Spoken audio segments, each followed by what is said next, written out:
Good evening and welcome to the regularly scheduled board meeting for Marin Water's Board of Directors. Today is Tuesday, November 18th, 2025. Terry, if I could please have a roll call.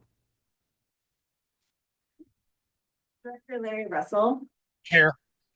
Vice President Jed Smith, Here. Director Ranjit Kush, Here. President Matt Sampson. Here. Do we have any public comment on the agenda this evening? Great. Can I please have a motion to adopt the agenda? So moved. Second. Great. First and a second, Terry, roll call, please. I'm sorry, Director Russell, Yes. Vice President Smith, Aye. Director Kush, Aye. and President Sampson. Yes. Do we have any public comment on the closed session item this evening? There are none. Okay, we're going to go ahead and adjourn to closed session.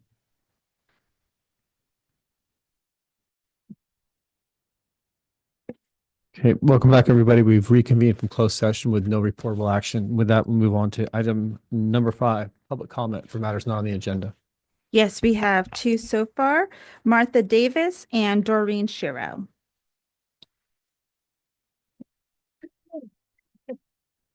Oh, thank you. You're going to help me make sure I don't make a mistake. Is it on? Yes. We're good.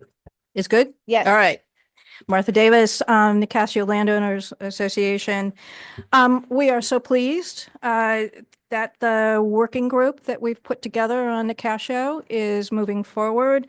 And we had a very constructive meeting with Paul and Ben on the 30th of October, where we talked about what happens next in terms of short-term and long-term, which is really important. Last Friday, Paul came out and personally walked the creek. Yay, that's great. He did it with the community members, and we shared with Paul the work that our consultant, who's a geomorphologist, had prepared on looking at the immediate actions that were needed. So we had the map, and we were sharing all that information. And just to make sure that you know, I mean, these issues with maintenance are really important. We've got places where we've got woody debris virtually across the creek. So we've been really concerned about that. And then Paul's coming back this week with, on Friday, right? Friday, with his consultants to further evaluate the work that's needed and to begin the process of requesting the permits on the regulatory agencies. So thumbs up. Despite this progress, I'm a little frustrated, I confess, because I learned this afternoon from the regional board that the regional board's normal permitting season for normal maintenance ended on October 30th, which is the first day that we were meeting together with the staff. And so what this means is that Marin Water will need to seek an emergency permit for the removal of the woody debris. And that's going to be harder to obtain because the way the regional board sets this up, you have to have the emergency in hand versus in September, if we'd been gone forward with the permits, we could have just gotten the maintenance permits. And that's what I was assured by the regional board staff would have been the case. So I'm a big believer that you just keep moving forward and solving problems. And if you don't ask, you don't get. And I'm really pleased that we're moving forward to ask for the maintenance permits so that we can have them in ready to go. So we basically, the regional board is completely understands where we are, what we need, and we'll set it up so that if we do see the emergency conditions in a flood occurring on impacting people's properties, it would just be lined up to be able then to pull the trigger on the permit, get the Marin water staff out there and address the problem. So I think we're just moving forward and figuring out one step at a time how to kind of work our way through some of these process issues.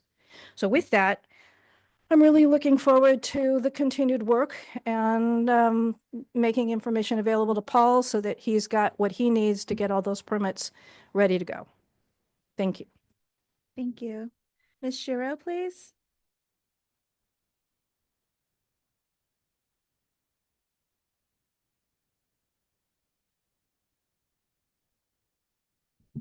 Doreen Shiro, 4749 Nicasio Valley Road. I want the board to know that Paul has been great to work with. He is very prompt with responding to emails and we get his replies. I mean, I've had several today, which is really helpful because then we know what we need to do next. It's raining out there in Nicasio now, which the creek was dry when we walked 10 days ago, and now there's probably more than 2 feet of water in the creek. Um, our hydrologist said that one good rainstorm this winter could undercut the school property 5 to 10 feet, which is quite concerning to us. We need an emergency permit to deal with this. We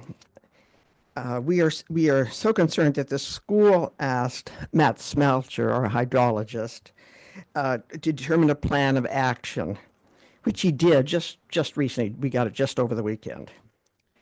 And so I want to ask how you plan to deal with that. Thank you. Thank you, Ms. Shiro. There are no further speakers. Okay, great. Thank you, Terry. Moving on to item number 6, Director and General Manager's announcements. Start out with General Manager Hornstein. None this evening, President Sampson.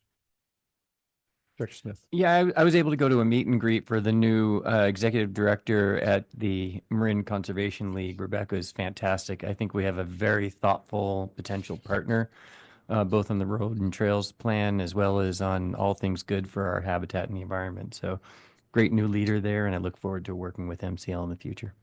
Great, thank you. Director Russell. None. Director Cush. Nothing from me. Thank you. Okay. I just have one announcement, and I got to spend yesterday morning a couple hours with a really neat group of folks out on the watershed. Appreciate all the watershed staff for putting a big tour together, specifically Carl and his crew. We're able to bring in Marin wildfire folks, a lot of the one-TAM agencies, and the assembly member from our area, Damon Connolly, joined for about a 2-hour event, and we ended up showing him what we've done wildfire risk reduction wise on maps, why we're doing it, showing the areas we've been treating, and then actually took him out to the controlled burn sites, prescribed fire sites, and walked and showed all the benefits from prescribed fire, why we chose to do what we're doing, what we're trying to drive for in terms of outcomes. And then took a look at Bontempi treatment. Appreciate the staff there accommodating a last minute real quick peek inside, interrupting their day, but showed them all the vegetation work going around there as a defensible space component of the infrastructure there. So really good sign. The Assembly member's been a very big supporter of what we're trying to do on the Prop 4 dollars. So we're hoping to leverage some more of those funds. We made a really big case, a really strong case, I should say, about why investment in dollars and what we're doing here in Marin will go a lot farther based on the science we're bringing in, based on the partnerships that were built, and based on all the work that's been done prior to this, including establishing the BIFIP and all the mechanical work going in. So all around a great morning. We held off on the rain, which was even better. I want to say thank you for everyone who put the time in together for that. So it turned out really well. So appreciate it. And with that, we'll move on to board committee reports. Larry, Okay. are you Yes. able to? I Okay. am, yes. Okay, there was a planning committee meeting on the 13th of November. There were 3 topics. The first of which was a fire flow pipeline replacement in Sleepy Hollow, bringing an old pipe into the modern world. The second one is a very interesting project. It involves replacing what I would consider to be a kind of a typical old Marin water project of using the pipe as the strong back to cross a creek. It's a little unusual the way they approached it. So we're going to go in with something that's more conventional, which is to build a strong back for the pipe that is a steel structure that supports the pipe instead of using the pipe to be the bridge. I think it's a good idea. It removes the 2 columns that are in the creek. It's the San Geronimo Creek, and we'll be done with those. This is a critical pipeline and has been a real concern of mine since I joined the board. Due to its failure, wipes out the water coming in from the north. The last subject was updating our water efficient landscape district code to incorporate the documentation that's been developed by the state in a model water efficient landscape ordinance. It has an acronym called WELO or something like that, MWELO. So basically, it was a simple task. It just involved updating the language to refer to this WELO document, and then making sure that our documents match those.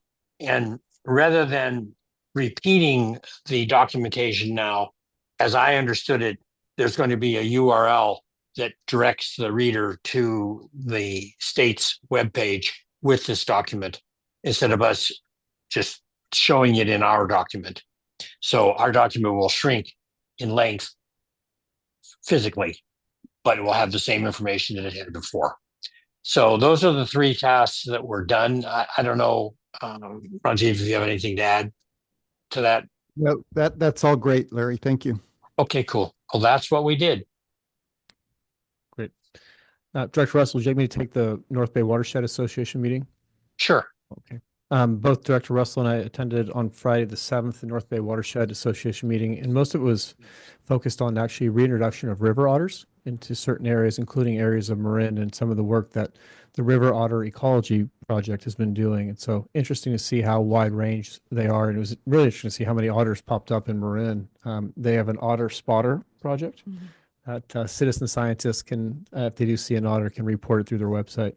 But of note, April 9th, again, is going to be their watershed conference. It's going to be at Indian Valley College at the new Jonas Center. And we are locked in to present, so we work more with staff for that. And then we've been asked to sponsor like we have been in the years before, so consideration, we will follow up on that. Great. And with that, end of report, and we'll move on to item number 8, the consent calendar. Do we have any public comment on the consent calendar?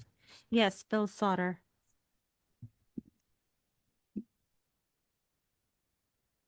Good evening.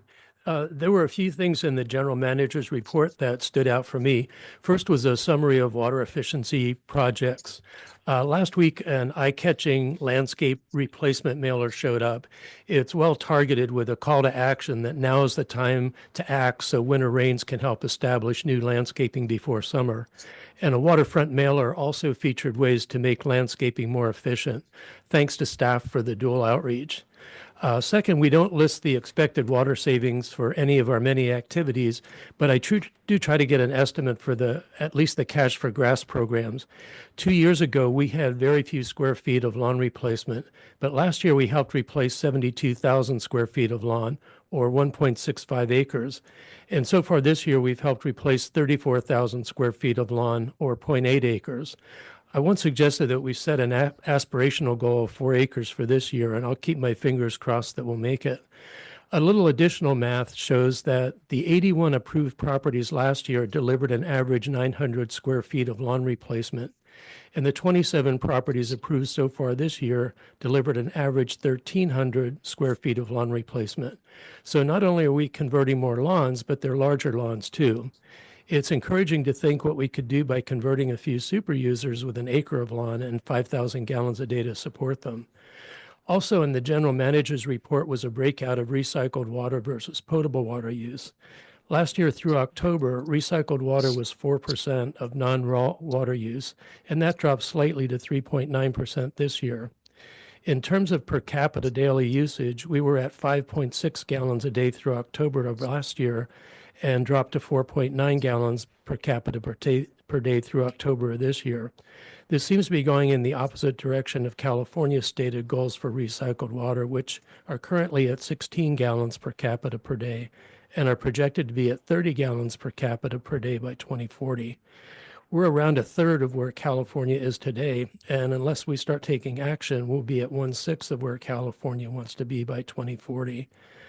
Some good news is that Peacock GAP project alone could boost our recycled water numbers by 30%. It's been in the discussion stage for quite a few years, and hopefully it will start moving toward implementation. Thank you. There are no further speakers. Great, thank you. If I could have a motion to approve the consent calendar, please. So moved. Second? Terry, we have a first and a second. Can you please have roll call? Director Russell? Aye. Vice President Smith? Aye. Director Kush, Aye. President Sampson. Yes. Moving on to 9A, Lagunitas Creek Enhancement Project Phase 1B. Matt, I think we missed the approval of the minutes. They're in the consent. And the consent. I see. They're on- Okay. Okay.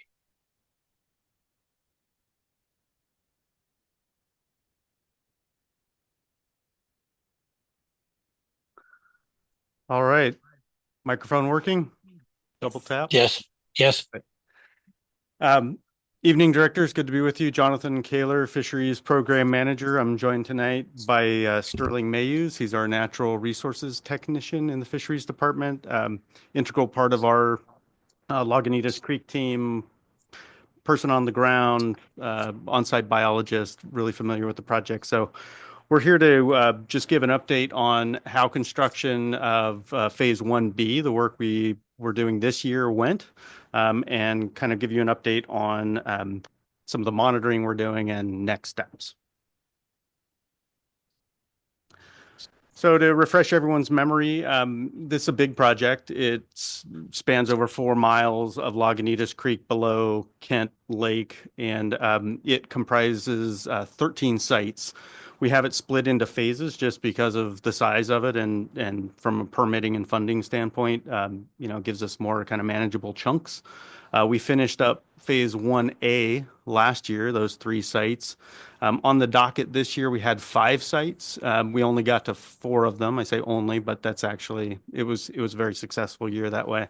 But Phase B was this year, and then we'll go into next year. And then we're currently working on final designs and plans for that lower stretch, those remaining 5 sites, and looking for grant funding to implement those starting in 2027 and into 2028. You've seen this slide probably in various iterations over the years. Same approach. We're adding large wood. We're ballasting that wood with boulders so it doesn't float away, so it can withstand the forces of the stream. And the whole intent here is to break up this homogeneous habitat that we find in Lagunitas Creek that doesn't offer a lot of value for coho salmon, steelhead, freshwater shrimp, other sensitive species that we have in the watershed. And by sort of building these structures in such a way, you can see them kind of alternating in the channel. We're looking to build pools where the young can hide, and then also create these riffles, the shallow, fast-moving areas where the fish spawn, and have that hopefully sustain itself over decades is the hope. We're really trying to restore the processes that the dams upstream and upstream land use have affected over the years. So trying to the word restoration is used. We call it enhancement. It's kind of, we're never going back in time, but we're basically trying to restore the function and the processes. The other thing we're doing with this project, as you're well aware, is large amounts of gravel addition. So that's what we're going to focus a bit on tonight, is how that's going and how that went. So we have 3 sites. If you look on that previous slide, the upstream-most sites are our gravel augmentation sites, and these are really just dumping sites for gravel. I mean, for lack of a technical term, we call them augmentation, but essentially we want to put large quantities of the appropriately sized gravel in the channel. We didn't dictate means and methods to the contractor. We had a couple of ideas in mind, but we were actually really happy with what they came up with. It's this device called a rock slinger. It's maybe a trademark called a stone slinger. I'm not sure which is which. I don't want to step on any trademarks here, but essentially what this is a quarry conveyor system. You've probably seen this, where it's essentially a high-speed quarry. The material gets launched into the air and then forms a pile. The beauty of this system for us was that it's truck-mounted, trailer-mounted. It's relatively inexpensive.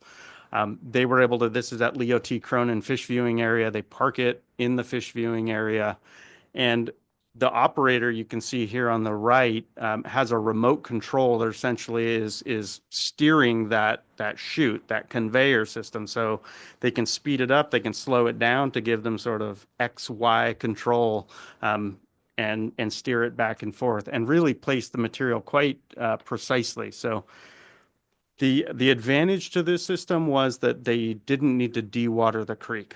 That's a huge advantage. That's something we permit for all of our sites. That's a major endeavor, as I'll get to in a second. But this just basically required that we put up nets. We blocked out the sites. We removed all the fish, so there weren't aquatic organisms in there. And then they launched this material into the channel. There's a video, great video that Adrian's put on the project website. It went out, I think, on Instagram. Watch the video. It's really it helps explain kind of how the system works. But I think overall, we were really thrilled to find this method. It seems like a very practical, cost-effective, fast way to deliver a lot of material to the creek. So here at Site 1, this is our most upstream site. We delivered 420 tons. That's, the dump trucks we're using are 20-ton dump trucks. So that's a lot of dump trucks that we're bringing into the creek here. We think the deficit from our dams is somewhere around 1,700 tons per year. So combined, all of the sites we implemented this year gets us beyond that kind of 1 year deficit. And we're interested in just watching this, seeing how it evolves, and then gauging sort of the success of that, and potentially, doing this again if it works the way we kind of hope it will or did. This one site, this is our kind of unusual site within the group, in that we're within the FEMA flood zone. So we actually did have to grade this. We had to get some equipment down. The contractor craned in a little skid steer, pushed this material out to very specific grade. But if we didn't have that requirement, which you'll see downstream, essentially we don't have to get any equipment in the channel. No clearing of vegetation to build access ramps, none of that disturbance. So again, really, really innovative, cool technique we're pleased with. That was at Leo T. Cronin, by the way, Leo T. Cronin fish viewing area. This is immediately downstream. If you know the bridge there, Shafter Bridge, right where San Geronimo Creek joins Lagunitas.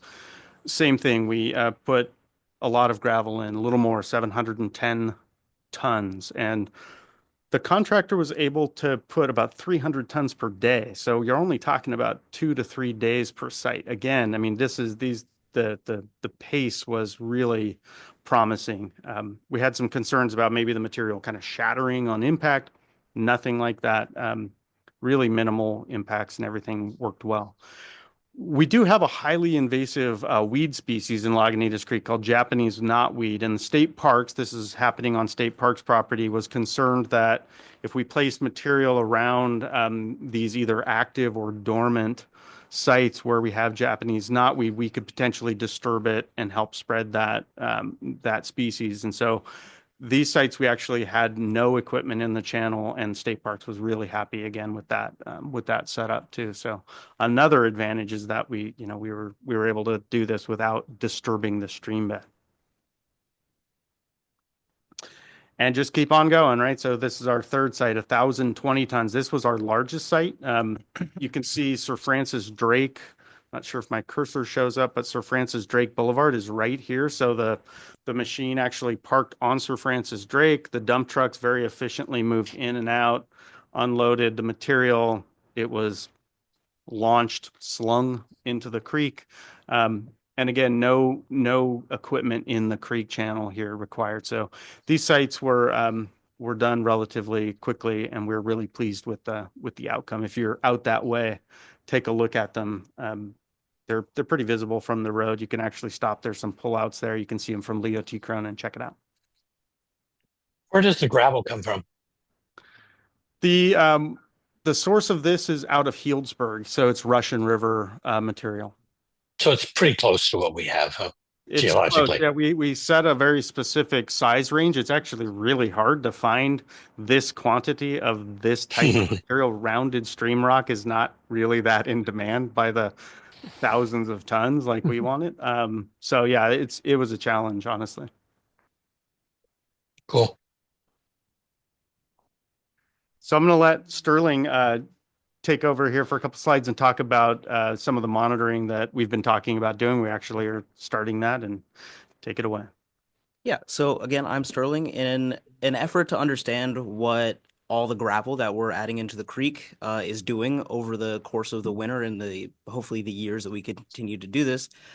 We have started a gravel augmentation study, which involved us taking 100 rocks from each of the three sites, 300, and painting and tagging them with the same pit tags that we use for salmon, and placing them in upstream, middle, and downstream transects throughout each of the three sites to track them as they move throughout the next year.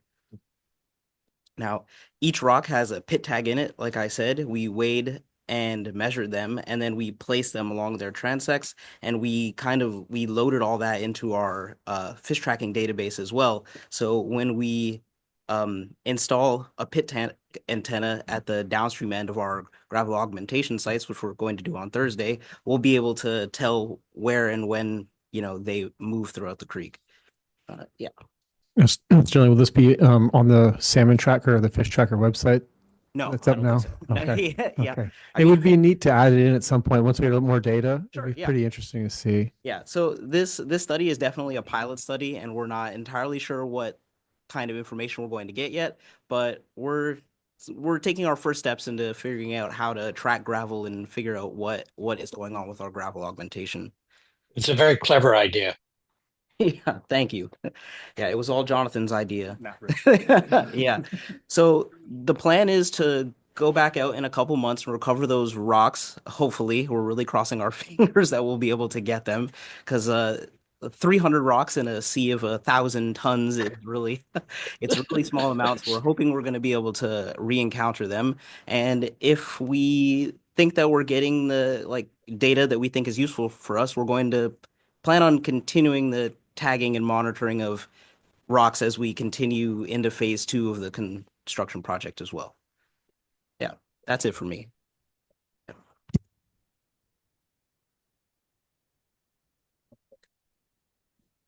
I have a question. It's a little, it seems to me,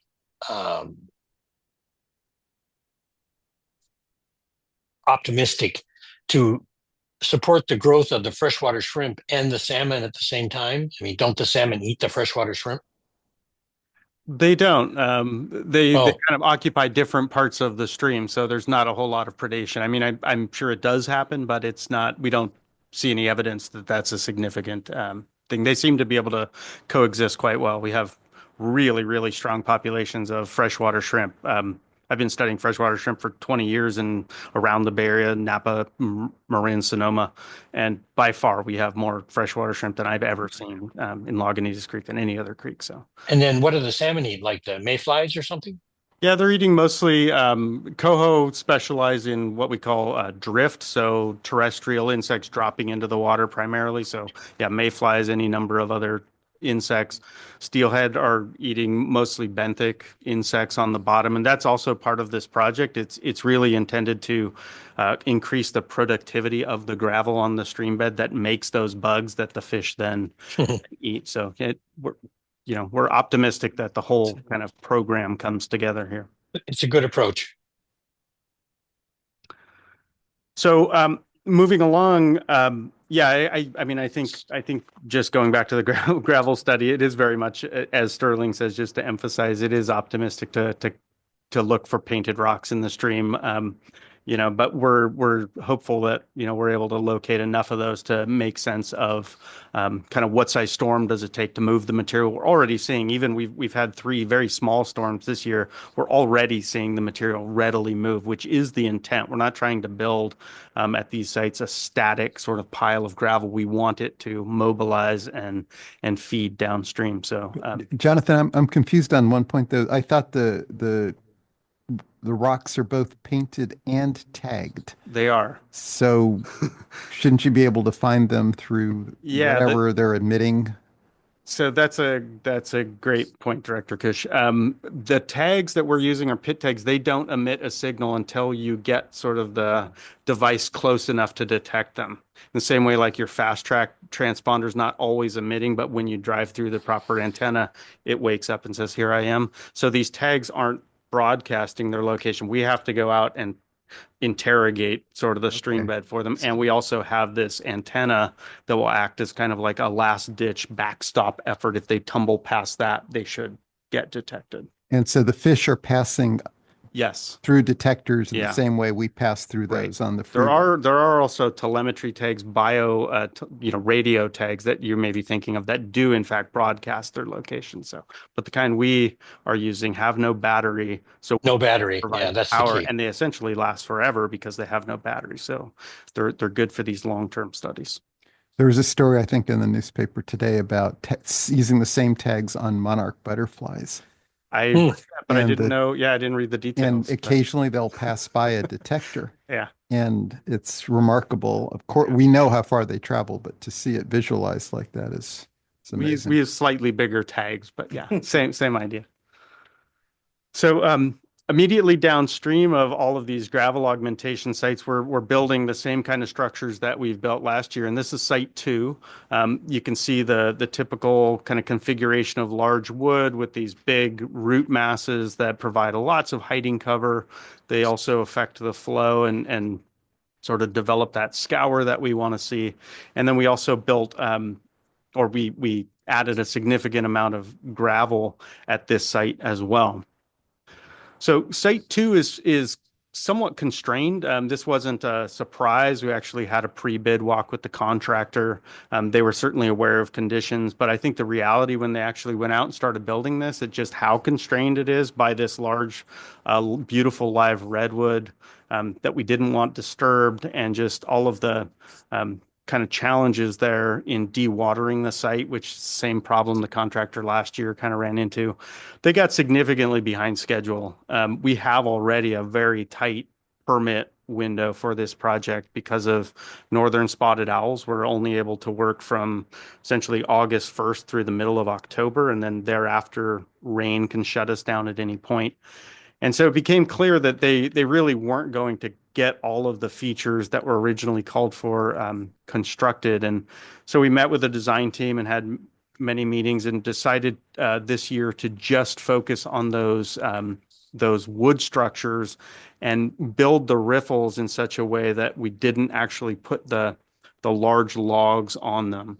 And the idea here is that this is actually the approach we're using for phase 2. We've gone away from those riffle structures. It's just a more kind of process-based approach, with the thinking that you have this large influx of gravel that should naturally maintain those riffles as opposed to building sort of an artificial structure. So we are basically planning to monitor this winter. If it performs the way we think it should or could, then no intervention will be necessary. Basically, we're going to leave Site 2 alone. We've brought this up with the Lagunitas TAC, with our funding agencies. This is grant funded, so we've discussed this with them, and basically people are in agreement that it seems like a very reasonable approach. And in the scenario where we actually do need to go back, we can, as part of the next year's phase, come back in and build those riffles to just make sure we button it up. But basically, we're sort of in a wait and see kind of position for this site.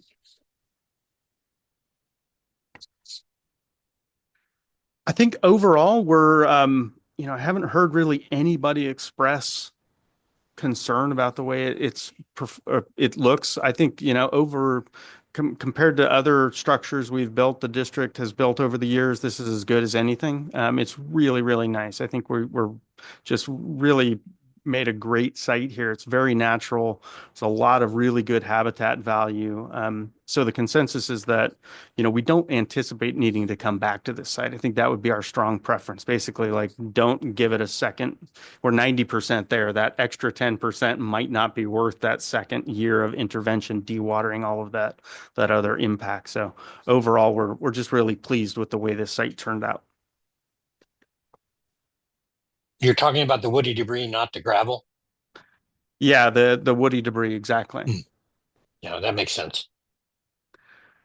So As we've mentioned a lot, there's a whole bunch of monitoring. We have some cool drone footage. I need to send that to comms and get that uploaded as well. But another one of these really nice fly-through videos showing before and after.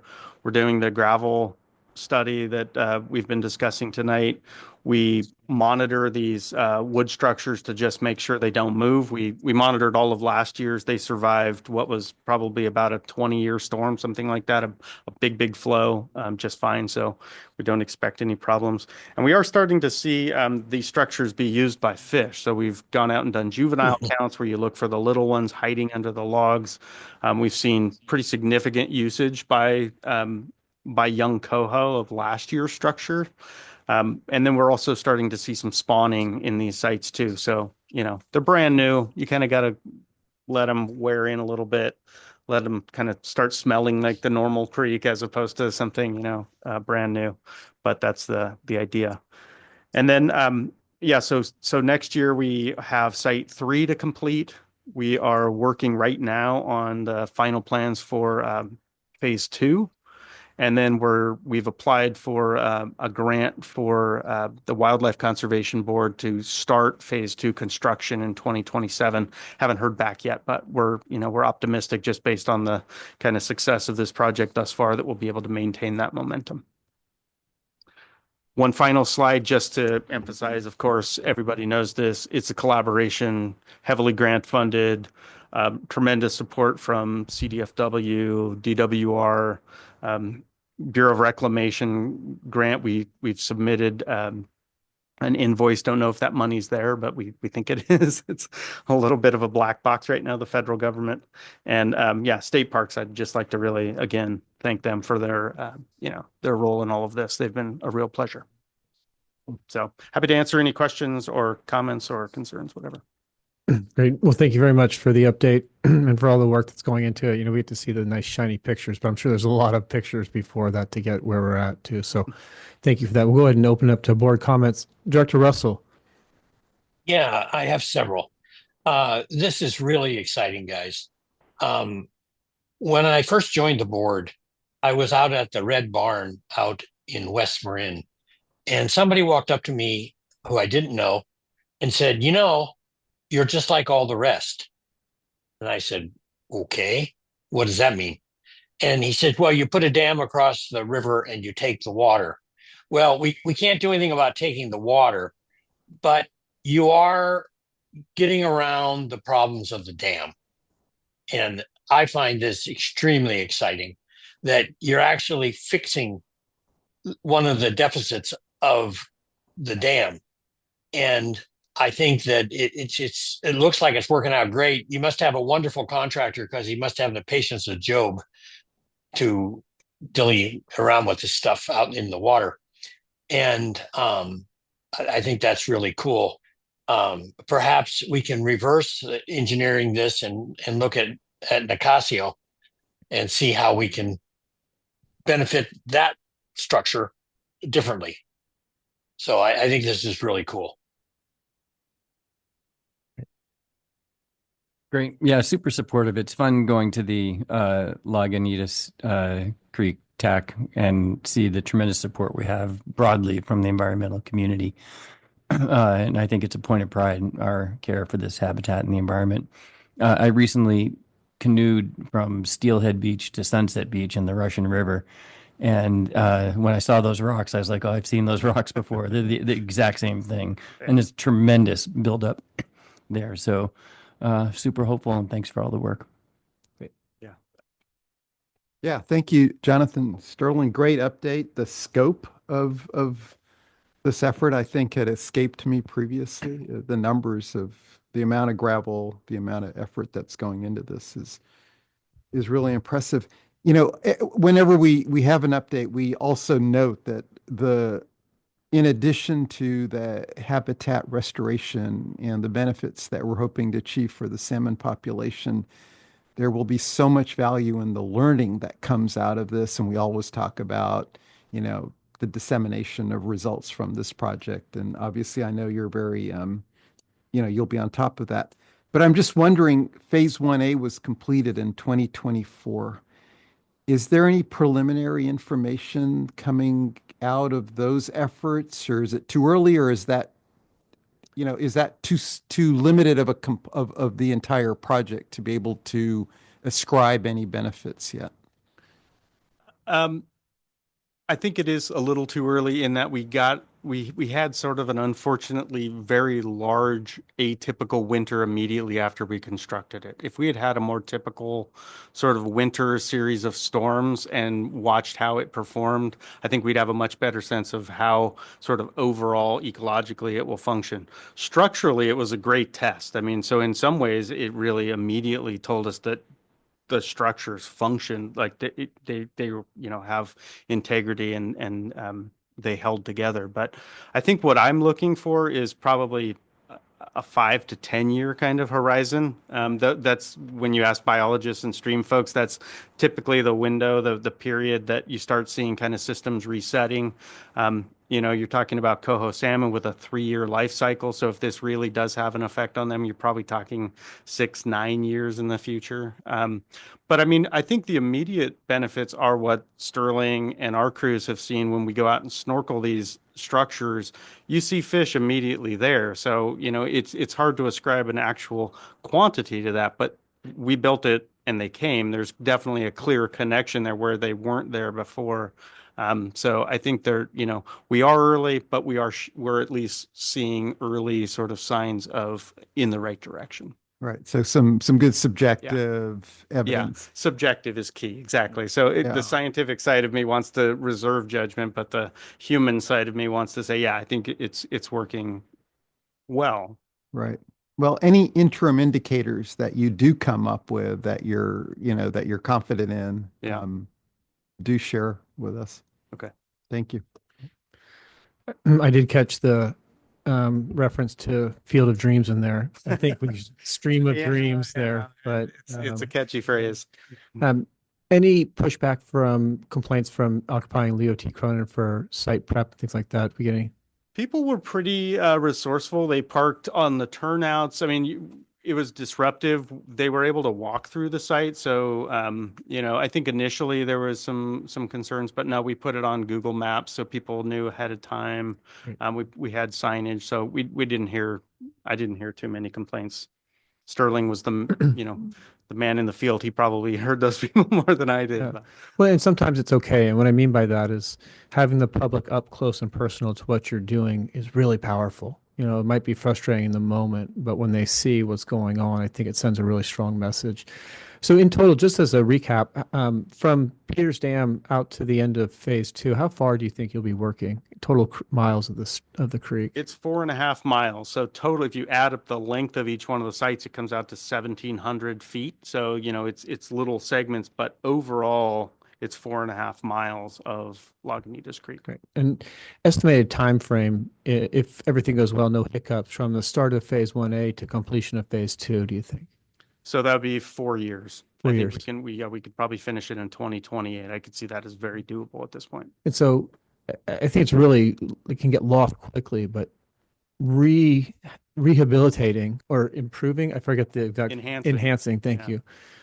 4 miles of creek in that short of time after it took decades to do the damage we've done to it. And I say we, not just the water district, but it was logged, railroads going through. There's a lot of trauma that creek experienced from development, and you're going to turn it around that quickly is really, really powerful. So I think, it's when people ask what's a sense of pride for the organization, the list is pretty long, but this is up on the top of it for me. The fact that what you're doing there, and we're actually seeing the results year in and year out. So I just want to say thank you very much and highlight the fact that this is a really big deal, and people are going to drive by all day long. And if they don't look right or left, they're going to miss all the great work you're doing. So I encourage people to get out there. Thank you very much to the communication team for all the focus on this. It's a big deal. So with that, we'll go ahead and move on. Are there any public comments?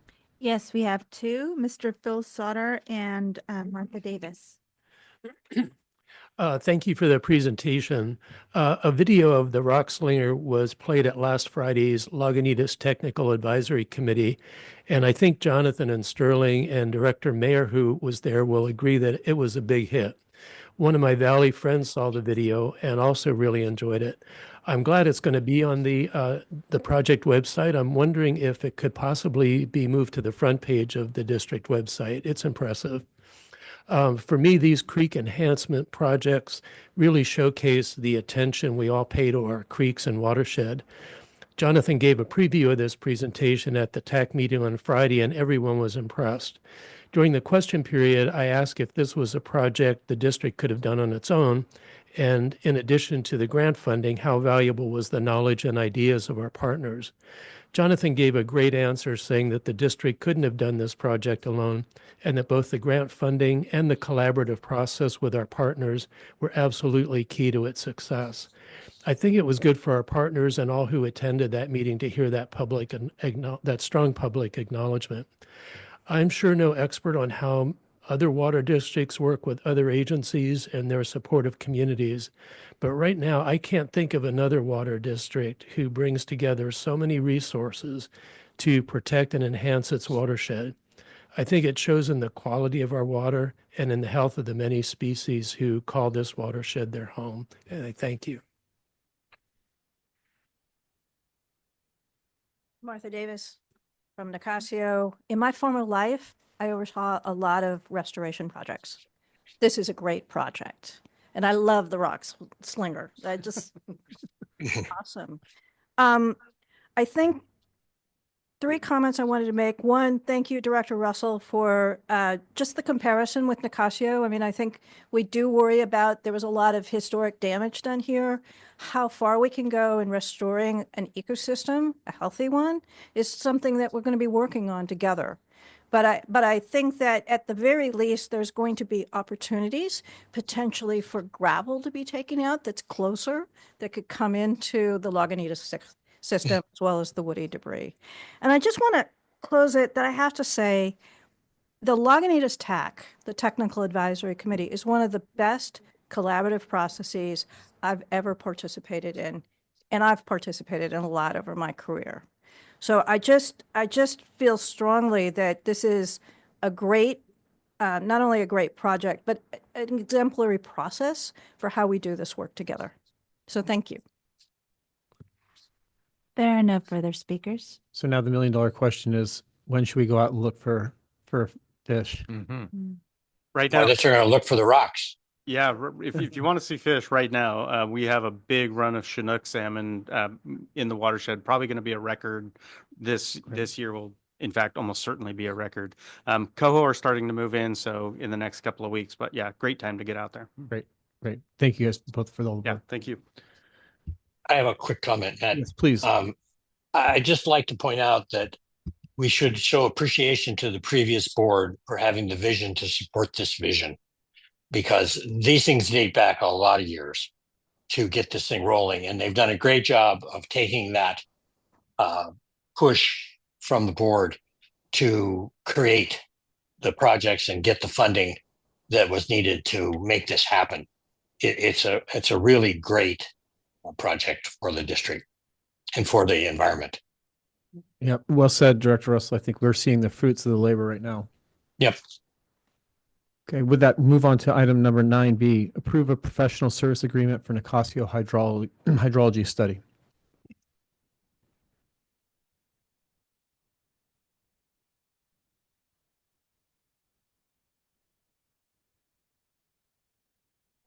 Happy days. One touch. First time. Good evening, Paul Sellier, Water Resources Director. We have an action item for you tonight. But we can't hear you, Paul. I'm You can't hear joking. me? I'm joking. I'm joking. That's probably better.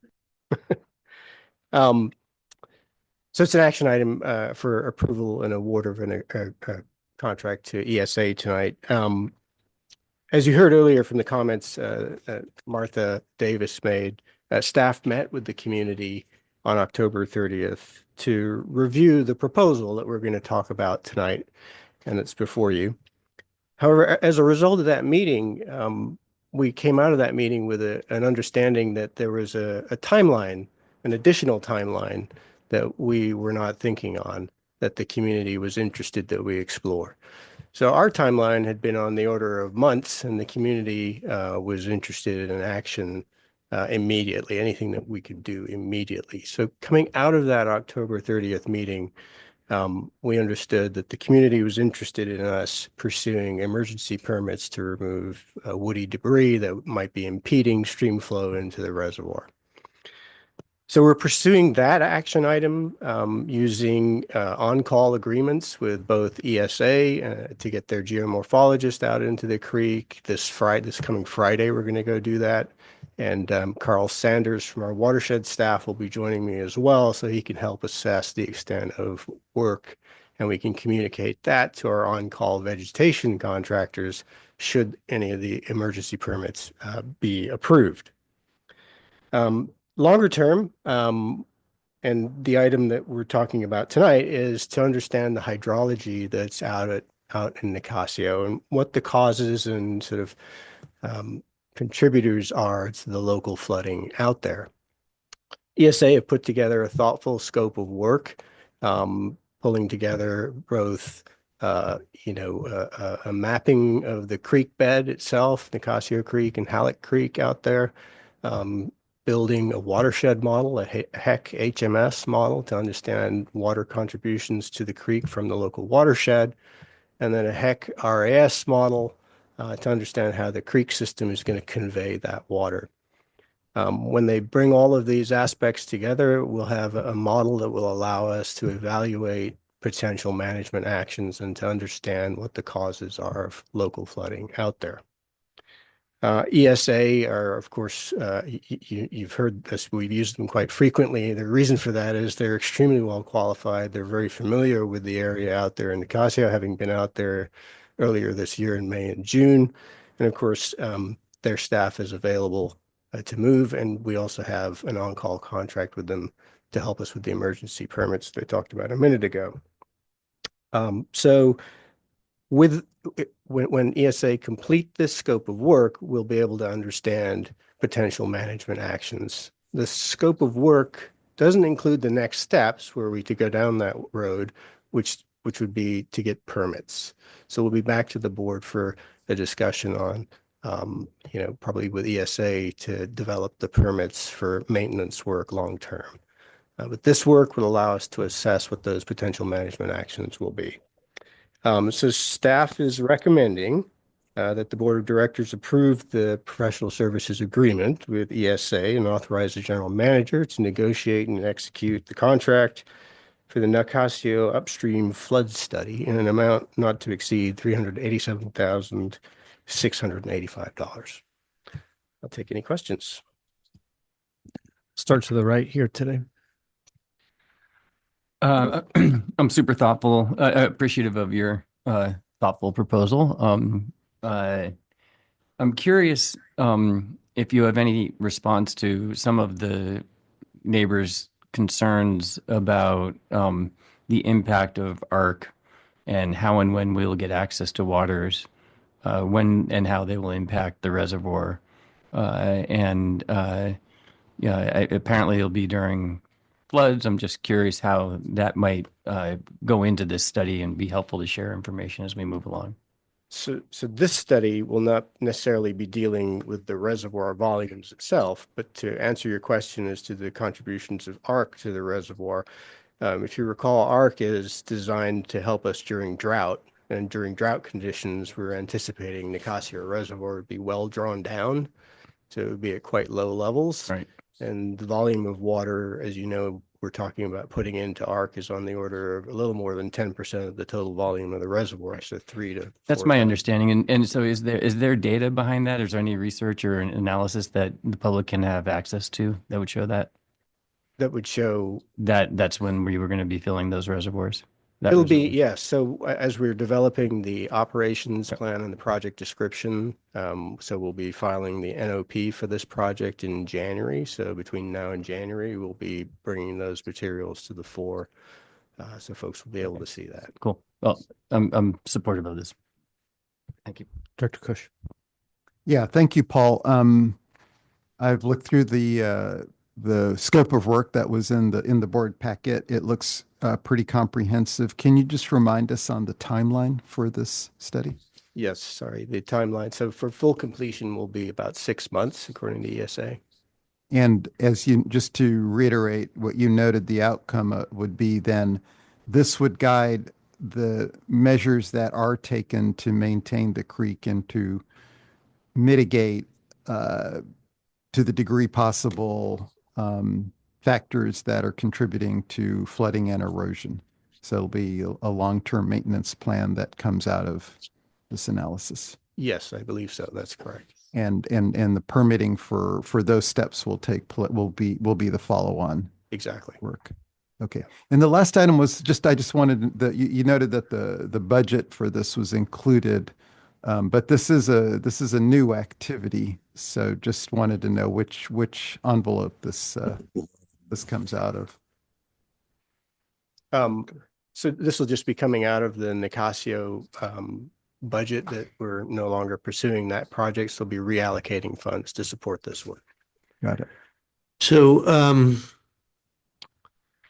your question what was interesting, and I'd say we're on, this is a start of understanding what's going on in the valley as it relates to localized flooding and causes and contributions and responsibilities as well. So I don't know necessarily what this study will find of the various causes and contributions. Is it, dominated or exclusively the fact that there's a dam there, or are there other land management activities that this will reveal? So I just didn't want the suggestion, and not that you made it, but that anyone that we'll be taking on all and any management actions that are needed based on this study. We just don't know what that is, but this is the first step to really understand, maybe right for the first time in partnership with the community, what is going on, why is it going on, and what actions can be done to manage and mitigate it in a better fashion. And I think so far what we found is, without question, there's district responsibility. We feel that there's opportunities and needs for us to address the streams and the property that we have. But there's going to be a lot more coming out. This is a big study, right? Hundreds of thousands of dollars with a lot of information that will be, a long process of exploration, I expect, with the community, but also, action by us for sure. Yeah, thanks, Ben. That's a good reminder. Like with most things, there are going to be multiple factors that contribute to the situation we're seeing. And there will be potentially multiple responsibilities for addressing those. We haven't spoken much. We haven't heard much about the county's role in this whole process. And, maybe that's something we can take up in another discussion. Thanks, Paul. Director Russell. I've worked with ESA for 50 years or so, and they're as good or better than they were when I first started working with them. They're a great firm. They have a good, straightforward understanding of things, and they apply their knowledge. I did a rough calc that the hourly rate is about $2.55 an hour, which means they're applying pretty senior people to this, and that's a good thing. So we should get a high quality product out of this that can assist the homeowners and the folks in Nicasio and us. Great, thank you. Paul, thanks for bringing this forward. I know this is a quick turnaround too with everything else we have going on, but I hope it's sending, I don't want to say sending a message, it sounds a little bit aggressive, but letting the community know that we're here to invest in, and this is a very expensive study, but I think it's warranted, I think it's merited, and I think it's on us, and I appreciate the fact that we're moving forward with it and better understanding not only the impacts of what's going on out there, but it's going to help us manage our reservoir system altogether. So I think it's a good piece of it.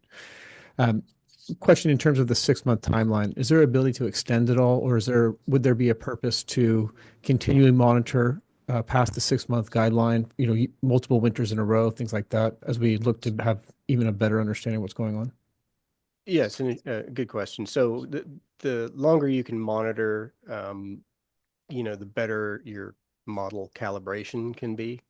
But to get some initial answers to help us with sort of crude management actions, ESA think that, the 6-month window monitoring over this winter, in other words, will be helpful. And they can also use some historic data to help calibrate the model as well. But the more current data that you can collect will help with the model calibration. Great. Appreciate the effort on that. And with that, Terry, any public comment? Yes, we have two, Martha Davis and Doreen Shiro. Martha Davis, with the Nicasio Landowners Association. I just want to really express appreciation for this study. We all need this data. And so the way in which the work has been developed, what you're moving forward with in terms of really looking at the topography, the stream channel, hydrology, this is all the basic stuff that you need for the hydrologic model to then beginning to put together scenarios for management of the system. I think that one of the things I really appreciated, Paul and I had a nice exchange yesterday of just clarifying the domain of the hydrologic model so that we're on Halleck Creek going all the way up to the quarry. On Nicasio Creek, we're going up to the intersection of Lucas Valley Road and Nicasio Valley Road. So you have that whole system that's going to be, the data is going to be collected and the data is going to go into the model. And then that model will help us understand how the downstream is operating and how that impacts further upstream. So it's not just the deposits, it's the erosion that's occurring upstream. So this is a really comprehensive approach, very appropriate. I also think that the issues of monitoring are going to, we'll learn a lot from the study itself, but then the question about continuous monitoring is going to be really important because this is not a one and done. This is a living ecosystem. We're going to be looking at what some of the maintenance issues are going to be. You're going to monitor the maintenance just like you would on Lagunitas Creek. You're going to need to understand how the system is responding to any of the changes that you're making within it. And that gets back into what does constitute a healthy ecosystem, what does bring back perhaps some more ecological robustness to these systems. So there's kind of this match that's going on. And then just finally, I really appreciate the question about ARC. I think that it's really helpful to everybody to understand as you look at the connection with Nicasio Reservoir, what is really the operational plan and the commitments that go with it. And I know there's going to be a more robust conversation about this, but thank you very much for asking the question. And Paul, thank you for the answer, because I think these are the kinds of questions that help us move forward in collaboration when we understand each other better, and they're not misunderstandings. Thank you.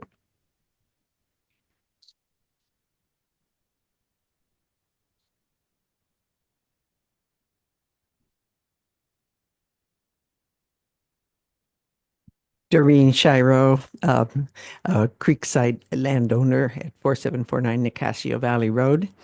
Uh, um, as Paul mentioned, at the October 30th meeting, the intention was to discuss the scope for this 6-month work by ESA, and that was great. However, most of the meeting was spent on the Creekside property owners really wanting the emergency permitting process to begin now, if not a month ago, because that was of urgent concern to everyone.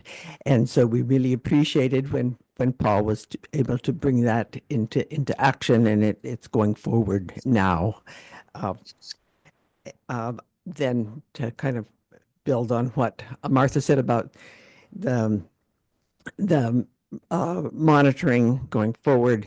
The stream gauges, I believe the proposal said there will be 3 stream gauges installed and maintained for 6 months. That's a beginning. However, I want to request that they be continuously monitored forever, because as it's a creek that those gauges will give you and us information that will be very helpful, and the creek doesn't stop flowing. So thank you. Thank you. There are no further speakers. Okay. With that, I'll entertain a motion to approve item 9B. So moved. Second? And Terry, we have a first and a second. If I could roll call, please. Director Russell, Aye. Vice President Smith, Aye. Director Kush, Aye. President Sampson. Yes. Moving on to item number 10, future board and committee meetings. Yes, I'm just going to report on 2 items. This Thursday is our Finance and Administration Committee meetings, just a committee meeting. It's not duly noticed. And then the next one I want to mention is our board retreat, December 1st. So I didn't know if anyone else wanted to say anything about it, but I just wanted to let you know we're ready to go.